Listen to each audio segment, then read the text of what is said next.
Assalamu alaikum and welcome to Salam Media. I'm your host, Takir Dawood, taking you through the next couple of minutes of all things sport. Yes, it's been a beautiful Friday. It's been a beautiful week of football. Lots of shocks and surprises coming our way. A lot of minnows getting the better of the opponents. So tell us about your week and how you enjoyed the football side of things with the World Cup now getting into the business end. And we're getting to see exactly how teams separate themselves from each other and who will be going on to fight for the glorious World Cup trophy that many teams work so hard towards. Well, if you've just joined us, interact with us on social media at Salam Media. Also, you can get hold of us on our WhatsApp line on 061 766 0355, or you can call the studio line on 010 880 2396. We're going to be chatting all things football this night. Tonight, starting off, we're going to be chatting to football development coach Farouk Khan, who's going to be giving us a bit of a breakdown on how Japan made their debut in 1998, the same year South Africa um, played in the World Cup. And 24 years later, Japan have qualified now for the round of 16, whereas South Africa are not even at the World Cup. Interesting point. We're going to dissect that and check how things unfold through that. Then later on, we're going to be chatting about the last round of group stages football, and we're going to see what we can expect in the round of 16, and what tussles will be one that will definitely be catching our eye. But just having a look at today's results, if you've just gotten home and you finally in front of your screens, Uruguay continue to put Ghana through misery. This time beating them 2-0. Ghana had so many chances in this game, however, they just couldn't capitalize on it. And then South Korea beating Portugal, the group leaders. That was an interesting result.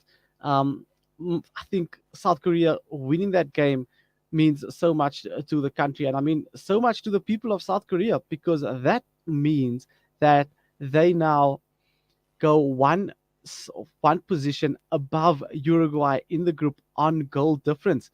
And they qualify now for the round of 16. So that's going to be interesting. And then later on, we see a similar situation where Cameroon will be taking on Brazil, and Cameroon need to beat Brazil in order to qualify for the playoffs. And Switzerland need to lose to Serbia or draw. But then it will come down to goal difference. So, well, we're going to have to see how that one unfolds and what the World Cup has in store for us. But right now, let's chat to the legend himself, former Kaizer Chiefs coach and Stars of Africa director, Farouk Khan. Assalamu alaikum. Alaikum salam, Takir. Thanks for having me. Always a pleasure chatting all things football with you, and I mean just sport in general. What's your thoughts on the World Cup so far? I mean, it's been an interesting affair. Well, it's been exciting. I mean, there was a lot of criticism similar to what we experienced in 2010, where there were a lot of doubting Thomases saying there was going to be lots of crime, etc. But I think the Qatarians have really done so well in ensuring that the World Cup is an interesting event. And as you pointed out earlier, very exciting moments for all teams concerned. I mean, you've got minnows coming through, beating the so-called bigger teams, like we see in Portugal being beaten today by Korea. We saw similarly last night. There were some interesting results as well. So yeah, it's exciting, and hoping it continues. What was your standout match of the World Cup thus far, and who have you been backing to lift the trophy? Well, I studied in Brazil, so I've always been a Brazilian at heart. I mean, growing up with the legendary 1970 team of Pelé, Garrincha, Tostão, I think I'm sure the names don't maybe ring a bell with you, but Not to for me, only Pele. people that grew up in those era, that was still known as the team of the century because Mm. they were such a star-studded team. And they went on to win the World Cup in 70, and that was the third World Cup Pelé won. So yeah, I've always been a fan of Pelé, based on the beautiful football that they play. And yeah, Richarlison's bicycle kick still stands out as the goal thus far in the tournament that I would say would be a candidate for goal of the tournament. Well, goal of the tournament, possibly, but looking tonight, I'm sure your heart is in two different places. You want Cameroon, an African nation, to qualify for the round of 16. However, they will need to overcome one of the most successful teams in the World Cup. Yeah, unfortunately, Brazil is a team that won't do anybody any favors. They play to win. I think even if they play a 4 versus 4 training game, they want to win it. That's the winning mentality which they grow up with, in Brazil. So I think there was talk about Spain wanting to lose last night so that they don't need to meet Brazil. But I don't think that is true. I think every team in the World Cup plays to win. Mm. Yes, my heart is that Cameroon should go through. I'm torn between the fact, obviously Brazil has qualified, but it's going to be a difficult one. And similarly today, I was very disappointed with Ghana, especially the Ayew brothers. A bit of carelessness and lackadaisicness. We saw Jordan the other day against Portugal, giving away possession and then being punished. Again, they shouldn't have lost, and they wouldn't have found themselves in this position where they now have to go home. Based on the fact that they scored 5 goals, before this particular match. And based on that, I think they have all the qualities to have at least gone to the last 16. But be that as it may, we'll have to wait and see tonight. I'm looking forward to that game with Brazil and Cameroon. No, definitely. And as you said, it's in the culture, it's in the blood to win. But just talking about that, I mean, looking at the culture that's currently around the world when it comes to football, you've seen the likes of South Korea, we've seen the likes of Japan, we've seen the likes of Germany. Germany could be one of them. I mean, looking at how one would say that they digressed over the years, we could talk about that. Whereas they started out the early 2000s having looking like they were going to be leaders in football for the next 100 years, and then a team like South Africa started out so successfully coming out of the apartheid era into unity, winning AFCON, qualifying for World Cups. Now we're not present at AFCON, not present at World Cups. It's quite a sorry state of affairs back home in South Africa. Well, absolutely. The million-dollar question is you got to ask, what did Japan do differently? And I can tell you this much. I've been keeping abreast because there's one of my colleagues that are working in Japan. He started the development from England. He started development in Japan.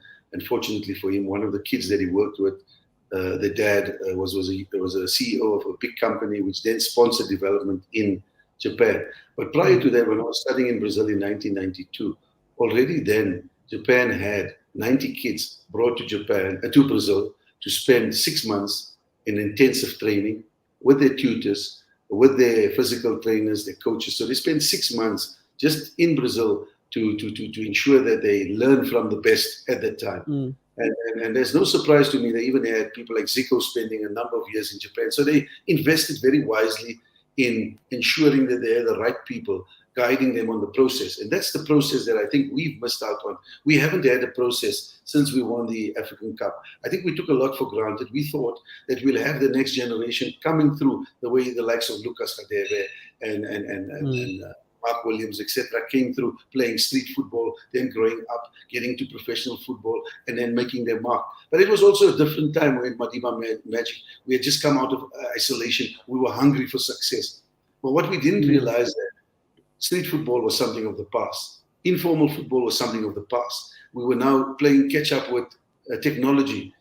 Sooner than later we had telephones, then we had social media, then we had all of these distractions. Television became a distraction of sorts. I mean, growing up prior to that, there wasn't that much so-called entertainment that kids could be watching during their spare time. So they played football. I mean, growing up, I'm sure as you grew up, you saw a lot more street football, a lot more football at schools during breaks, etc. That's something of the past. And that is why development is such an important aspect. That is why schools football is so important, which has been highly neglected. I mean, if you look at the education department, they have life skills where kids can choose what they want to do during their spare time. Whereas in the years gone by, you had PE, physical education, 2 periods a week, where you were forced mandatory physical education. Today, we don't see kids doing anything physical. We have obesity, we have inactivities, we have kids on their phones 24/7. So now we're competing with all of this. That is why it's imperative that we follow what the rest of the world is doing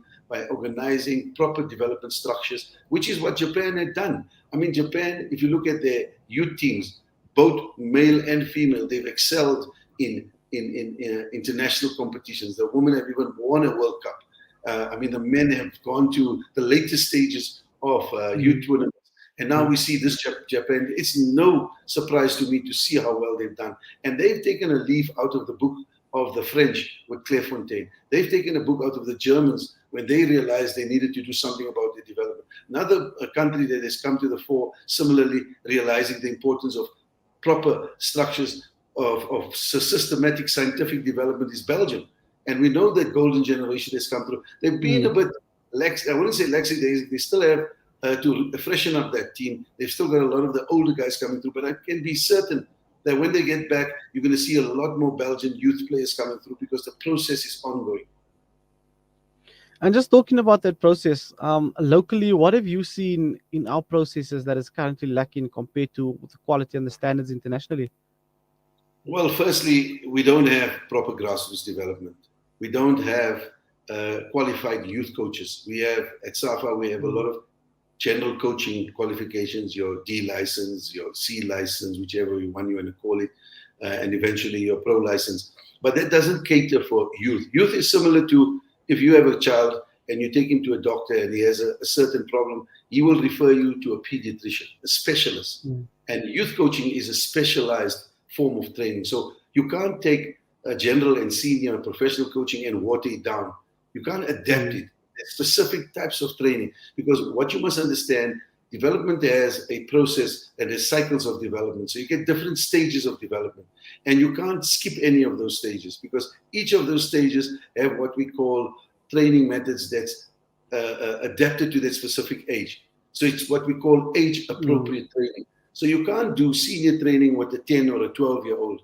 You've got to do training that's suited. It's age appropriate to that specific age. Similarly to when you go to school, you don't start you're doing work that you do in matric. You start with learning the alphabet. You start learning the number system. And then as you progress, addition and subtraction, and then you go on to more advanced mathematics. Similarly to football. And that's not happening. We still find kids at 16 and 17 that haven't mastered the alphabet, that haven't mastered the basic mathematics of addition, subtraction, multiplication.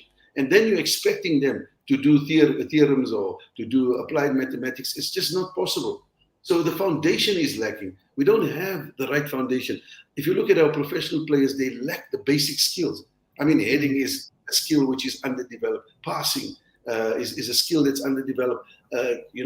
Spatial awareness, knowing where you are in relation to an opponent, to your teammate. Tactical awareness is lacking. Physicality, we don't compete with the best in the world. You saw Japan off the ball, the speed. I mean, against a team like Spain, I was so impressed with the speed of attack from Japan, the technical level of Japan, and coming from behind, their mental strength. Going down to Spain early on, you could see they were not in any way bothered, or they were not in any way flustered. They kept their cool, and after scoring that equalizer, you could see that this team was on the rise. So this is what we're lacking. We're lacking in those 5 performance areas simply because our foundation is not strong enough.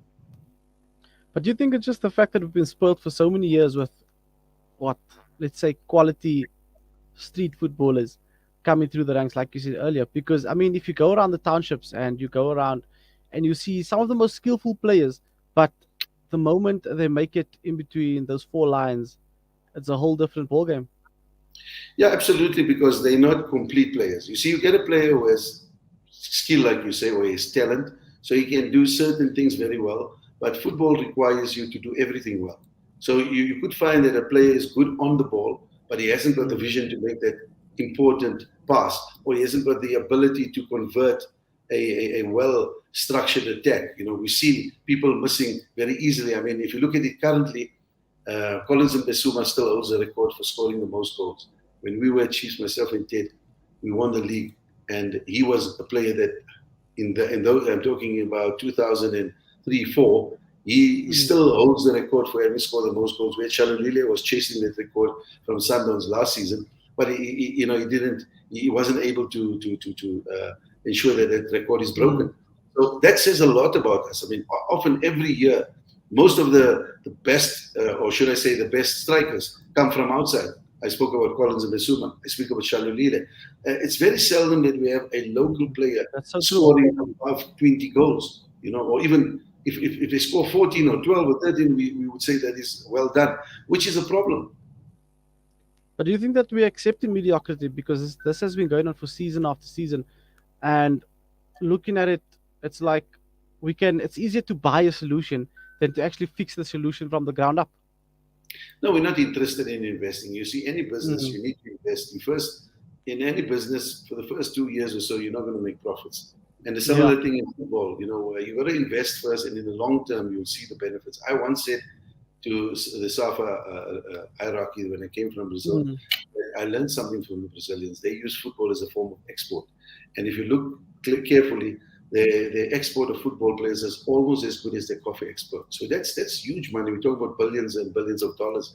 So can you imagine if we had done that and we've Mm. exported players to Europe, firstly, we'll have a big return financially. Those guys will come back and invest the money they make in Europe in our country. Secondly, our national teams will be so much better off because they're now having our best players competing in Europe against the best players. Because to beat the best, you must play with the best, and you must be able to compete with the best, which isn't the case. I don't think we have any player currently playing in the Premiership or in La Liga or in the German Bundesliga. So that says a lot about the fact that we're not exporting players. And coming back to your point on mediocrity, I think the country has become so used to losing that it's not even an issue. Our under-20s didn't qualify for SAFA, and they lost to Mozambique, and nobody, Mm. including the media, nobody said anything about it. It was like, we expected it. It shouldn't be the case, because Yeah. if our under-20s and our under-17s don't excel, obviously